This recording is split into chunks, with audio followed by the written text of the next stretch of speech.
Hello everyone. हमने last class में भेल संहिता गोविंद पारेख से पेज नंबर 109 तक कवर किया था ना। 108 एंड 109 पेज नंबर, ये दोनों कवर किया था हमने लास्ट क्लास में। आज हम लोग उसके आगे कंटिन्यू करेंगे 110 एंड 111। ठीक है, तो देखो 110 पे पहला पॉइंट क्या है कि काय अग्नि को आहार पाक में कारण बताया है ना। तो आचार्य भेल ने क्या बोला है कि आहार पाक में कारण कौन है, कौन सी अग्नि है, काय अग्नि। ठीक है, तो हम वैसे भी पढ़ते हैं कि तीन अग्नि होती है, तीन प्रकार की अग्नि होती है, पंचभूताग्नि और 7 धात्वाग्नि और एक जाठराग्नि। तो ये आई थिंक जाठराग्नि को ही काय अग्नि बोल रहे होंगे, है ना। तो काय अग्नि को आहार पाक में कारण बता दिया है, तो ये तो हम सबको पता है। बस वो काय अग्नि बोल रहे हैं, जाठराग्नि नहीं बोल रहे हैं। ठीक है, तो ये एक पॉइंट हो गया। फिर अब ये क्या कह रहे हैं ना, रंजक पित्त को राजक पित्त नाम दे दिया, किसने, भेल ने। तो भेल जी का जो काम था ना वो थोड़ा थोड़ा योगी जी से मिलता था। वो जैसे योगी जी बोल दिया इलाहाबाद को प्रयागराज बोलो, है ना। तो कोई सेंस नहीं निकल रहा है, बात तो एक ही है, लेकिन फिर भी इन्होंने क्या बोल दिया, रंजक पित्त को राजक पित्त नाम दे दिया। अब उसी की कंटिन्यूएशन में देखो एक चीज़ और ये बता रहे हैं, आलोचक पित्त को जो है बोल रहे हैं कि उसके दो भेद बता दिए। एक तो उन्होंने बुद्धि वैशेषिक बता दिया और दूसरा चक्षु वैशेषिक बता दिया। तो ये भी हमें याद रखना है। पूछ लेते हैं रंजक पित्त को राजक पित्त किसने कहा, भेल ने कहा। तो जो बस इतना याद रखो कि भेल का जो काम है ना वो योगी जी जैसा है। भेल का काम कैसा है, योगी जी जैसा है, या योगी जी भेल खाते हैं, समथिंग ऐसे कुछ भी ट्रिक बनाओ और याद रखो, तो हमें याद रहेगा कि वो जैसे वो नाम चेंज किया वैसे ये भी करते हैं। तो आलोचक पित्त के दो भेद बता दिए, बुद्धि वैशेषिक एंड चक्षु वैशेषिक। ठीक है, और दूसरा रंजक पित्त को राजक पित्त बोला। फिर देखो नेक्स्ट पॉइंट क्या बोल रहे हैं फोर्थ पॉइंट में, कि बुद्धि वैशेषिक, जो बुद्धि वैशेषिक पित्त बोला उन्होंने ना, आलोचक पित्त के दो भेद बताए, बुद्धि वैशेषिक और चक्षु वैशेषिक। तो जो बुद्धि वैशेषिक पित्त है उसका स्थान कहाँ बता दिया, भ्रू मध्य में श्रृंगाटक मर्म के समीप बताया है। तो बोल रहे हैं जो बुद्धि वैशेषिक पित्त है वो कहाँ रहेगा, श्रृंगाटक मर्म में रहेगा, श्रृंगाटक मर्म के पास होगा। ठीक है, और इसका क्या बताया कि सूक्ष्म ज्ञान, स्मरण, धारण व प्रत्याहार में बुद्धि वैशेषिक पित्त को कारण बताया है ना। तो जो भी हमें सूक्ष्म ज्ञान हो रहा है, छोटी सी छोटी चीज़ों का ज्ञान हो रहा है, धारण स्मरण, ये सब किससे हो रहा है, बुद्धि वैशेषिक पित्त से होगा। नॉर्मल सी बात है, हम नाम से ही समझ जाएंगे, बुद्धि में कारण है। फिर नेक्स्ट पॉइंट क्या बोल रहे हैं, नाभि के मध्य सोममंडल, सोममंडल के मध्य सूर्यमंडल और सूर्यमंडल के मध्य हुताशन अग्नि की स्थिति बताई है। अभी हमने जब फर्स्ट लेक्चर लिया था भेल संहिता का, तो उसमें मैंने क्या बताया था, मतलब इसमें क्या लिखा हुआ था जो मैंने एक्सप्लेन किया था कि हृदय में चक्र की स्थिति, हृदय में बोल दिया था चक्र की स्थिति, और नाभि में सोममंडल एवं सूर्यमंडल की स्थिति बताया था ना। वही चीज़ यहाँ पर आगे कंटिन्यू करते हुए लिख रहे हैं कि जो नाभि के मध्य में क्या होता है, सोममंडल होता है, और सोममंडल के मध्य में सूर्यमंडल होता है। तो ऐसे याद रखो ना, चंद्रमा है और एक सूर्य है, रात में चंद्रमा, सुबह जो है सूर्य उगता है। तो ऐसे याद रखो कि सबसे पहले सोम और उसके मध्य में सूर्यमंडल, एंड देन सूर्य में क्या होता है, अग्नि होती है, ताप होता है। तो सूर्यमंडल के मध्य में अग्नि या फिर हुत आसन की स्थिति मानिए। हुत आसन मतलब जो अग्नि खाना को पचाए, है ना। तो हुत आसन, तो सबसे पहले सोममंडल नाभि में, फिर सूर्यमंडल, और उसी के मध्य में हुत आसन की स्थिति बता दी है। Very important. ठीक है, फिर देखो इन्होंने ना एक बहुत ही अच्छा, बहुत इंपॉर्टेंट पॉइंट बताया है, जाठराग्नि का इन्होंने प्रमाण बता दिया कि जाठराग्नि में सबके अकॉर्डिंग अलग अलग होती है ना। जैसे छोटा जीव है तो उसमें कम अग्नि होगी, बड़ा जीव है तो उसमें ज़्यादा अग्नि होगी। तो वो इसी चीज़ को जो है कंपेयर करके बता रहे हैं, किससे, देखो बोल रहे हैं स्थूल काय प्राणियों में यव प्रमाण में अग्नि होगी। जो स्थूल काय होंगे, मेरे जैसे मोटे लोग होंगे, बड़े लोग होंगे, उनमें क्या होती है, यव प्रमाण में अग्नि होती है ना, यव प्रमाण में अग्नि होती है। फिर हर्षस्वकाय प्राणियों में, हर्षस्वकाय मतलब छोटे काय, जिनका काय छोटा हो, उनमें कितनी अग्नि, कैसी अग्नि होती है, त्रुटि प्रमाण में। त्रुटि मतलब तृण तिनका, है ना, बहुत छोटा सा होता है, तो उसके बराबर इन्होंने त्रुटि प्रमाण में बता दिया कि कम होती है। तो हमें याद रखना है त्रुटि प्रमाण हर्षस्वकाय में और यव प्रमाण स्थूल काय प्राणियों में बता दिया है।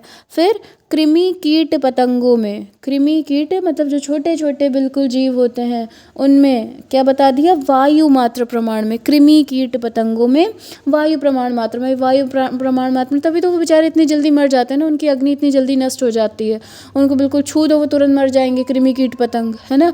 मच्छर को तुम एक ताली से मार दो मर जाएगा बेचारा, है ना। तो इस वजह से, क्यों, क्योंकि उसमें वायु प्रमाण में अग्नि है, कब आई कब गई पता नहीं चलता है, ठीक है।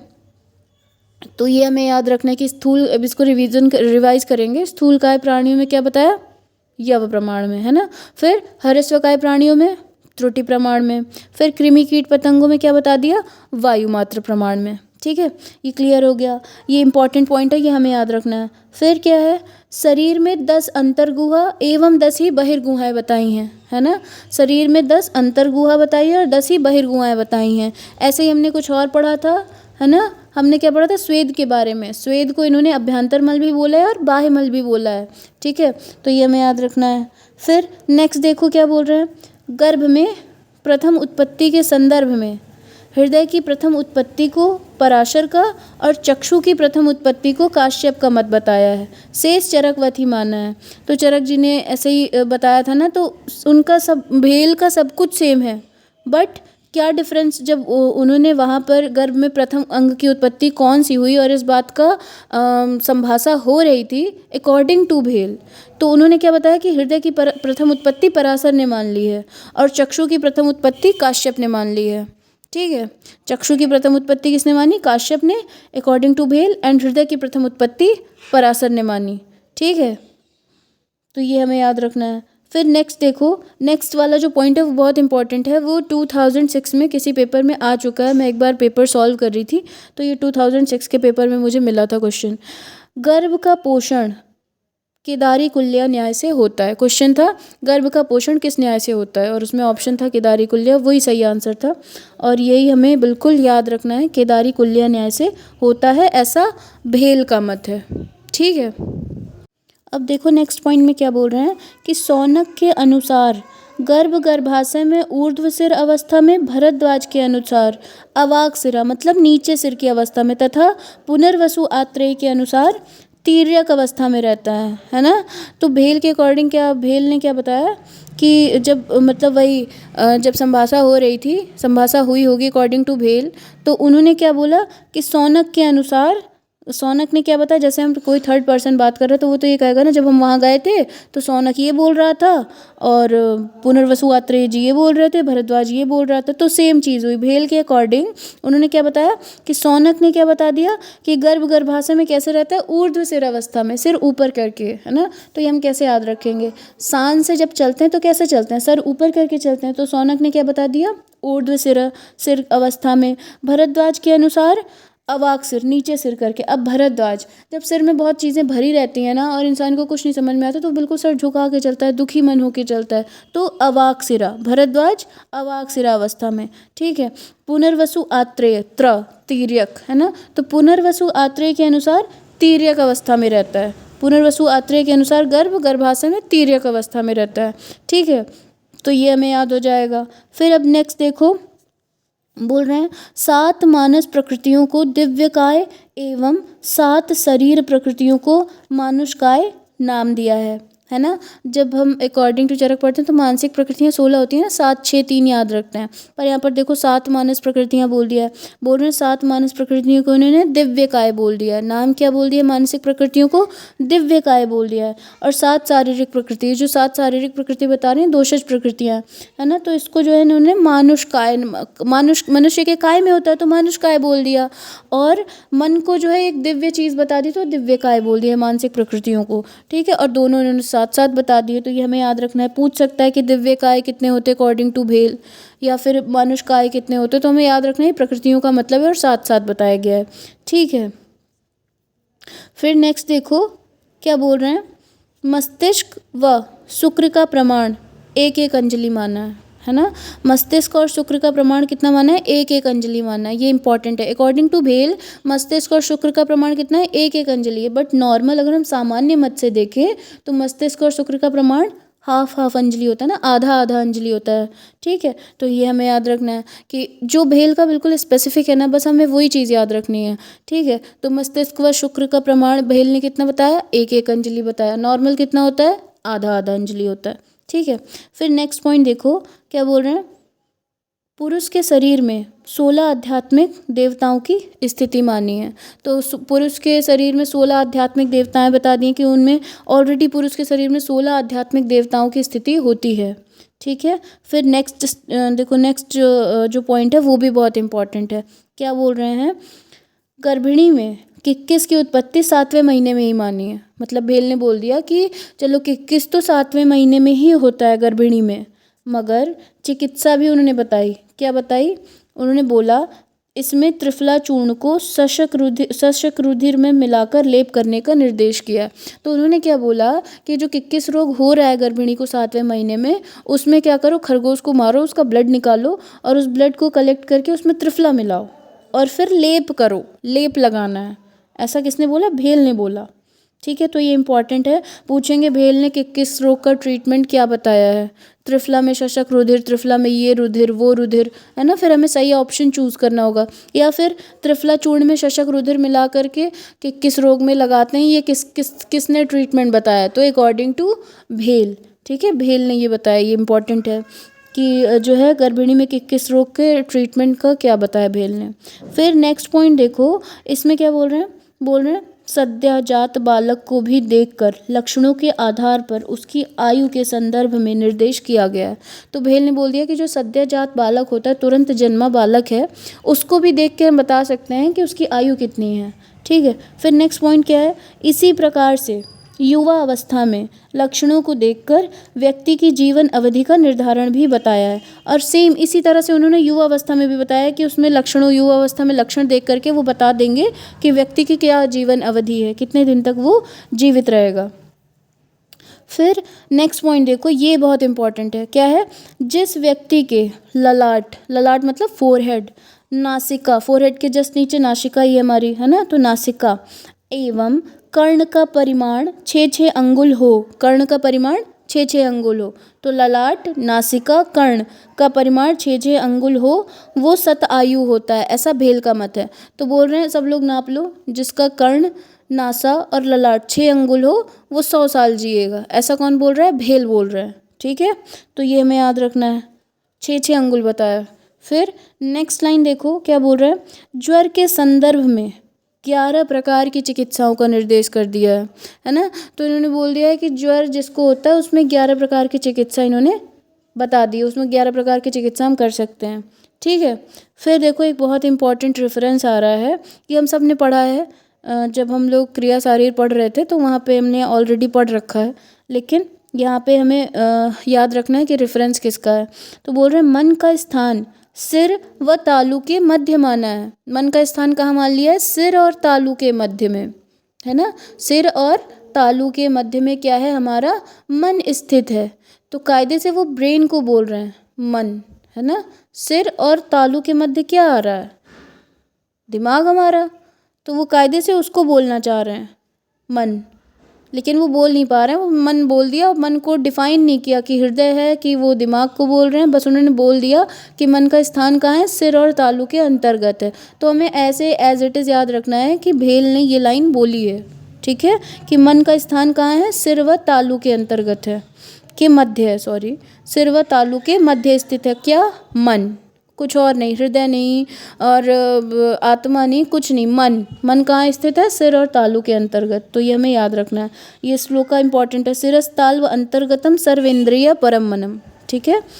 तो ये हमें याद रखना है। फिर नेक्स्ट लाइन देखो क्या बोल रहे हैं, सिरोरोगों के संदर्भ में सिरकंप एवं मूर्ध्व स्वयथु नामक विकारों का भी वर्णन किया है। तो इन्होंने क्या बोला, सिरोरोग के अंतर्गत तो सब बताया ही, साथ में उन्होंने क्या बताया सिरोरोग के अंतर्गत कि सिरकंप, सिरा में कंपन, और मूर्ध स्वयथु, मूर्धा में स्वयथु हो जाना, मूर्ध में सोथ हो जाना, वो भी विकारों का भी वर्णन इन्होंने किया है।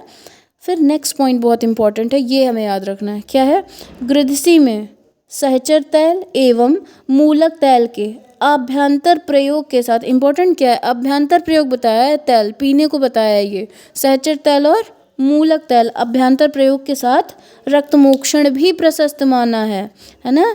तो पूछते हैं कि गृद्धि में रक्त मोक्षण किसने बताया, भेल ने बताया है ना, या सहचर तैल और मूलक तैल का अभ्यंतर प्रयोग गृद्धि में किसने बताया, भेल ने बताया है ना। तो ये हमें याद रखना है, बहुत इंपॉर्टेंट। अब याद कैसे रखेंगे कि गृद्धि के मूल में, गृद्धि के मूल में जो गृद्धि है, मान लो किसी को साइटिका है, उसके मूल में असहनीय वेदना होती है, असहनीय वेदना होती है या सहन न करने योग्य वेदना होती है, ठीक है। तो इससे क्या याद हो जाएगा, गृद्धि के मूल से मूलक तैल आएगा और सहन न करने योग्य वेदना होती है तो सहचर तैल, ठीक है। अब अभ्यंतर प्रयोग खुद से याद रखना है कि इसका अभ्यंतर प्रयोग होता है, ठीक है, ऐसा भेल बताते हैं।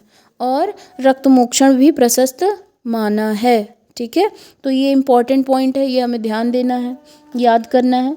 फिर नेक्स्ट पॉइंट देखो क्या बोल रहे हैं, कृष्ण श्वेत एवं कृष्ण श्वेत भेद से पिंडीतक मतलब मदन फल 3 प्रकार का बता दिया है। तो मदन फल इन्होंने कितने भेद बता दिए उसके, मदन फल के 3 भेद बता दिए, कृष्ण श्वेत एंड कृष्ण श्वेत, मतलब कृष्ण 1 श्वेत 2 और थर्ड कौन सा बताया, कृष्ण श्वेत मतलब मिला जुला, ठीक है, काला और सफ़ेद मिला हुआ, ठीक है। तो ऐसे 3 प्रकार का मदन फल का भेद इन्होंने बता दिया। फिर क्या बोल रहे हैं, मदन फल को सर्व प्रकार के शोधनार्थ उपयुक्त बताया है। उन्होंने बताया है, भेल ने बताया है कि तुम्हें किसी भी प्रकार का शोधन करना हो तो तुम मदन फल यूज़ कर लो, मतलब सर्व प्रकार के शोधनार्थ उन्होंने कौन सा द्रव्य बता दिया, पिंडीतक या मदन फल, ठीक है, पिंडीतक को ही मदन फल कहते हैं। तो ये हमें याद रखना है, इम्पॉर्टेंट है। और देखो श्लोका भी बोल रहे हैं, रेफरेंस है ये कि मदन फल को किसने सर्व प्रकार के शोधन में प्रयुक्त माना है, तो भेल ने माना है। यह सर्व प्रकार के शोधन में प्रयुक्त द्रव्य है अकॉर्डिंग टू भेल, तो मदन फल, ठीक है। फलनान्तेव सर्वेषां मदनम सर्व शोधनम, फलनान्तेव सर्वेषां मदनम सर्व शोधनम, ठीक है। तो जो मदन फल है वो सभी प्रकार के शोधन में उपयुक्त है। फिर नेक्स्ट पॉइंट देखो इंपॉर्टेंट है, बोल रहे हैं वमन विरेचन व्यापक 10 बताएं, तो चरक ने भी 10 बताए हैं, तो ये इसमें कुछ खास हमें रटने जैसा नहीं है, जब स्पेसिफिक जो चीज़ें हों वो ही हमें याद रखनी है। फिर नेक्स्ट क्या है, बस्ती कर्म के पश्चात यवागुपान का निषेध किया है। तो आचार्य भेल ने बोल दिया है कि बस्ती कर्म तो कर दो लेकिन उसके बाद यवागुपान नहीं कराना है ना। तो बस्ती कर्म के बाद यवागुपान का निषेध कर दिया है, बोला है नहीं कराओ, कोई ज़रूरत नहीं है ना। फिर नेक्स्ट पॉइंट क्या बोल रहे हैं, बोल रहे हैं प्रत्येक 4 मास के अंतराल पर एक बार बस्ती का प्रयोग करने वाला व्यक्ति सर्व रोगों पर विजय पा लेता है।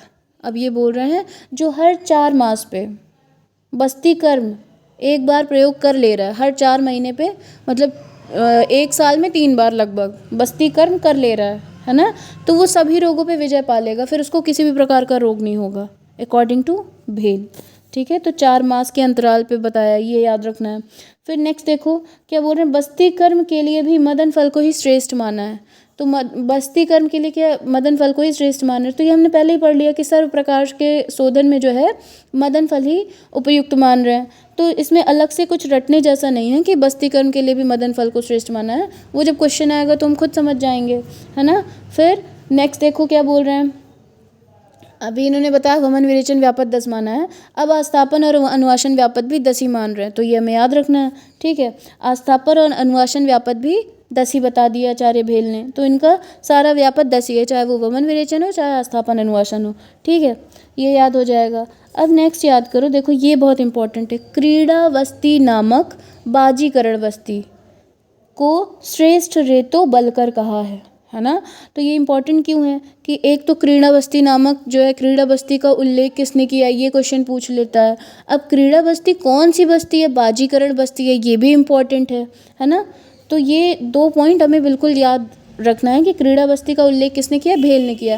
अब इसको याद ऐसे रखो कि क्रीड़ा करते करते हम भेल खाते हैं, मतलब खेलते खेलते हम भेल खाते हैं, है ना, खेलते खेलते भेल खाते हैं। तो क्रीड़ावस्ती का वर्णन किसने किया है, भेल ने किया है। क्रीड़ा बस्ती है क्या, बाजीकरण बस्ती है, ठीक है। बाजीकरण बस्ती को श्रेष्ठ रेतो बलकर कहा गया, तो नाम से ही समझ में आ रहा है बाजीकरण है तो श्रेष्ठ होगा, रेत उसको बढ़ाएगा, है ना। तो ये कवर हो गया। फिर नेक्स्ट पॉइंट देखो, अब हम ये जान गए ना कि जो भेल थे वो योगी जी का काम करते थे, ये नाम चेंज करने में माहिर थे। तो अब देखो नेक्स्ट पॉइंट में क्या बोल रहे हैं, संपूर्ण ग्रंथ में भेल ने भद्रकाव्य को खंड काव्य नाम से संबोधित किया है ना, तो उन्होंने नाम बदल दिया, भद्रकाव्य को खंड काव्य बोल दिया है ना। किसने? भेल ने। नाम इनका बिल्कुल योगी जी जैसा काम था, ये नाम ही चेंज करते थे है ना। तो भद्रकाव्य को इन्होंने खंड काव्य नाम से संबोधित कर दिया। फिर नेक्स्ट देखो, बोल रहे हैं भेल संहिता के कुछ विशिष्ट अध्याय नामकरण। अब भेल संहिता के कुछ विशिष्ट, जो बिल्कुल नाम कहीं और है ही नहीं, वो ये बता रहे हैं। क्या है? अत्याशितीयम अध्याय, चतुष्पाद भिषक्जितीयम, गाढ़ पुरुषीयम, ऋतु विभागीयम, भोजन विधीय, रोग प्रकृति विनिश्चयम, ऋतु विमान, स्वस्थयनम इंद्रियम, छाया अध्याय। छाया अध्याय इंपॉर्टेंट है। शेष अध्यायों का नामकरण चरक के अनुसार ही है, और बाकी सब जो नामकरण है चैप्टर्स के, वो सब चरक के ही अकॉर्डिंग है। ये हमें रटना नहीं है, बस एक बार पढ़ना है कि अगर कभी पूछ ले गलती से तो हमें थोड़ा बहुत आइडिया होना चाहिए। फिर कुछ प्रमुख योग बता रहे हैं अकॉर्डिंग टू भेल जी ने कुछ डिजीजेस के साथ उसका कुछ प्रमुख योग बताया। क्या क्या है देखो, बोल रहे हैं अश्वत्थ मूलादि मोदक। अश्वत्थ मूलादि मोदक राजयक्ष्मा में बताया है ना। अश्वत्थ मूलादि मोदक राजयक्ष्मा में, हम कैसे याद रखेंगे? अश्वत्थ मूलादि मोदक राजयक्ष्मा है ना। राजयक्ष्मा में क्या, बिल्कुल पेशेंट बिल्कुल कमज़ोर हो जाता है ना। अब उसको बिल्कुल अश्व है ना, अश्व की तरह बनाने के लिए, अश्वत्थ तो प्लांट का नेम है, बट अश्व हम उसमें से लेंगे, उसको घोड़े के समान बनाने के लिए क्या करेंगे? अश्व से बने हुए चीज़ें देंगे, ऐसा समझ लो, ऐसा याद कर लो। तो अश्वत्थ मूलादि मोदक राजयक्ष्मा में, जिसमें पेशेंट बिल्कुल कमज़ोर हो जाता है, ठीक है। फिर पिप्पली वर्धमान राजयक्ष्मा, ये भी राजयक्ष्मा में हमें याद रखना है। वर्धमान से याद आ जाएगा कि राजयक्ष्मा है ना। भेल ने पिप्पली वर्धमान राजयक्ष्मा में कि हम उसमें वर्धन कराएंगे, बिल्कुल पेशेंट क्षीण हो गया है तो वर्धन कराएंगे। तो पिप्पली वर्धमान भेल ने किसमें बोल दिया है? राजयक्ष्मा में बोल दिया है, ठीक है। फिर नेक्स्ट क्या आ रहा है? सतपाक मधुक तैल। सतपाक मधुक तैल, ये भी राजयक्ष्मा में बताया, 100 बार पकाया हुआ तैल है ये, है ना। तो हम इसको किस में प्रयोग करा रहे हैं? राजयक्ष्मा में प्रयोग करा रहे हैं। अब नेक्स्ट देखो, दशांग घृत गुल्म में, दाधिक घृत गुल्म में, है ना। तो ये दशांग और दाधिक घृत दोनों गुल्म में है। तो ऐसे याद रखो, एक दादा हैं, वो बहुत दही खाते हैं, दही खाने से उनको क्या हुआ? अभिषेक होकर के 10 अंग में गुल्म हो गया। दादा को दही बहुत पसंद है, तो दधी से दाधिक घृत हो जाएगा, है ना। और दशांग में उनके गुल्म हो गया, तो दशांग में से हो जाएगा दशांग घृत, और गुल्म से मतलब ये दोनों जो घृत हैं, दशांग घृत दाधिक घृत, गुल्म में प्रयुक्त होता है, ठीक है। तो ये हमें ऐसे याद हो जाएगा, दशांग घृत दाधिक घृत गुल्म में। दादा दही खाते हैं जिससे उनको दशांग में गुल्म हो गया, ठीक है। तो ये हो गया। अब नेक्स्ट क्या है? सेवावर्ती। सेवावर्ती किस में यूज़ करते हैं? विसूचिका में। सेवावर्ती किस में बता दिया इन्होंने? विसूचिका में। तो सेवा को जब उल्टा पढ़ो तो क्या हो जाता है? वासी। अब बस वही ई की मात्रा का डिफरेंस है ना। तो वासी से विसूचिका याद कर लो। सेवा का उल्टा क्या होगा? वासी, और वासी से विसूचिका। तो सेवावर्ती किस में बता दी इन्होंने? विसूचिका में बता दी। इंपॉर्टेंट है, इसको हाईलाइट रखो, ये तीनों इंपॉर्टेंट है। दशांग, दाधिक, सेवावर्ती, विसूचिका, है ना।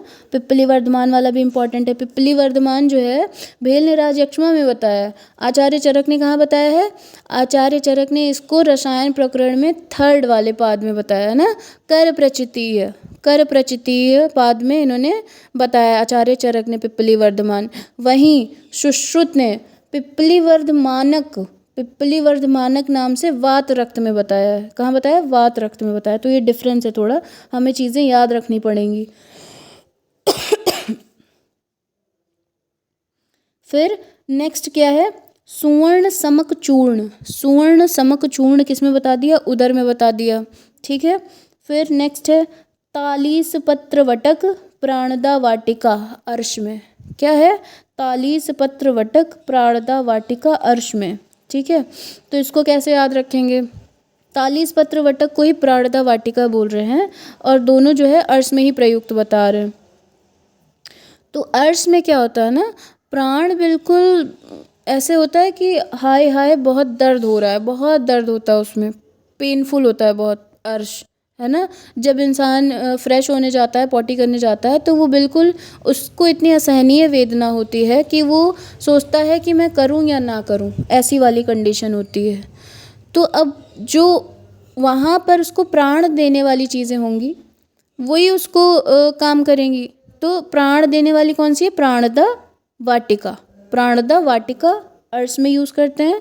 और तालीस पत्र वटक, तालीस पत्र वटक मतलब उस टाइम पे, अर्श के टाइम पे वो ऐसा पेनफुल कंडीशन होता है कि उस टाइम पे ताली भी नहीं बजती है, ताली भी नहीं बजती है, अर्श का इतना पेनफुल कंडीशन होता है।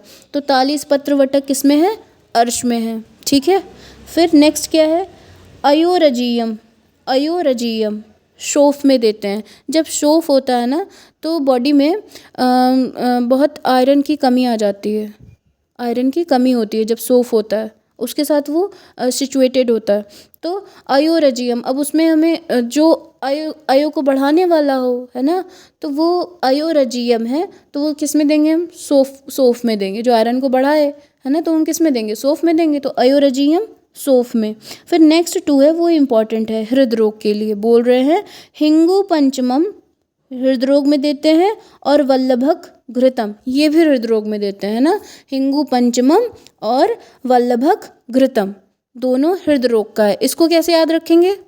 पहला तो याद आ जाएगा हमें कि हिंगू पंचमम है, ह से हिंगू है और ह से हृदरोग है, तो हिंगू पंचमम हृदरोग में, ठीक है। नेक्स्ट है वल्लभक घृतम हृदरोग। वल्लभ, वल्लभ जो है भगवान कृष्ण का नाम है, या वैसे भी भगवान को वल्लभ बोलते हैं। तो वल्लभ जो है कहाँ रहते हैं? हृदय में रहते हैं। तो वल्लभक घृत हृदरोग में, वल्लभक घृत किस में देंगे? हृदरोग में देंगे। तो ऐसे हमें याद हो जाएगा, ठीक है। तो आज के लिए इतना ही। और भेल संहिता गोविंद पारिक से हमने कवर कर लिया है, ये ख़त्म हो चुका है। और नेक्स्ट हम हारित संहिता पढ़ेंगे, ठीक है। Thank you.